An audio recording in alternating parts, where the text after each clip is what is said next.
اور ان لوگوں کے بعد بھی ممبر رسول پر بنو امیہ جو ہے وہ حضرت علی اور ان کے چاہنے والوں کو لعنت کرے، ٹھیک ہے، جو صحیح مسلم میں 6229 ہے، لعن اللہ ابا التراب، یہ صلح حسن کے بعد کی حدیث ہے، کیونکہ ہے کہ مروان کی اولاد میں سے ایک بندہ گورنر بنا مدینے کا،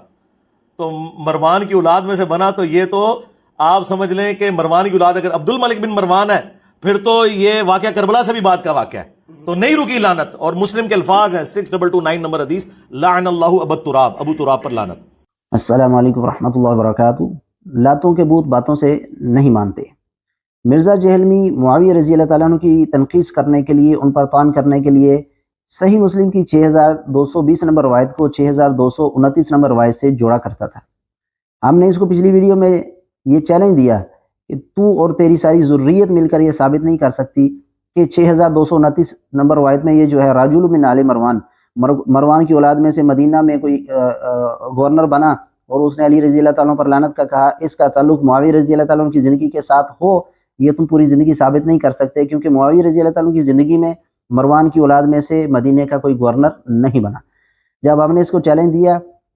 تو اس کی حالت جو ہے وہ غیر ہو گئی، اور اس کی جو ہے حالت بگڑی، اور پھر اس کو سمجھ آئی کہ یہ دجل و فریب اب کچھ مزید نہیں چلے گا۔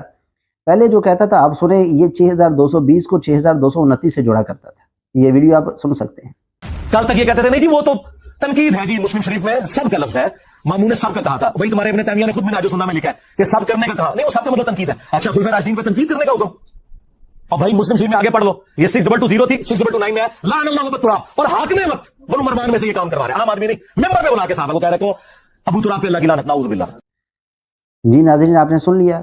کہ 6220 میں جو معاویہ رضی اللہ تعالیٰ عنہ کے کلمات تھے اس کو 6229 سے جوڑا کرتا تھا، اور سب کا ترجمہ لعنت کیا کرتا تھا۔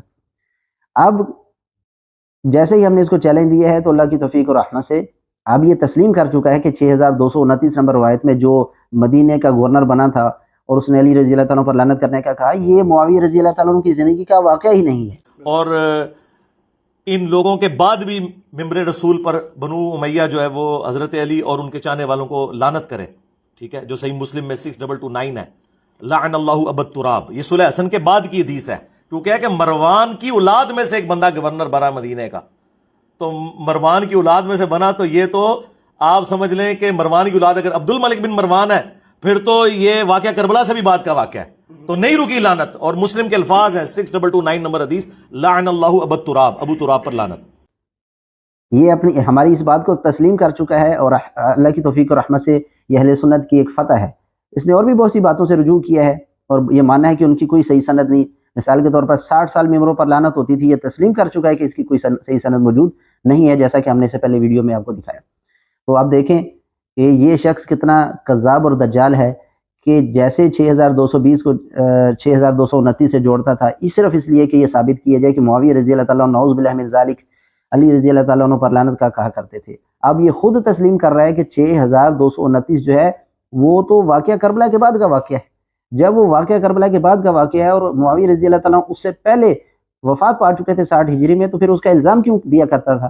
پھر معاویہ رضی اللہ کی روایت 6220 کو 6229 سے کیوں جوڑتا تھا؟ یہ اس کا دجل اور فریب تھا، جو اللہ کی توفیق و رحمت سے ہم نے پچھلی ویڈیو میں واضح کیا، اور یہ اس پر مجبور ہوا ہے، کسی نے اس بات سے رجوع کیا اور کہا کہ 6229 نمبر جو روایت ہے اس کا تعلق واقعہ کربلا کے بعد کا۔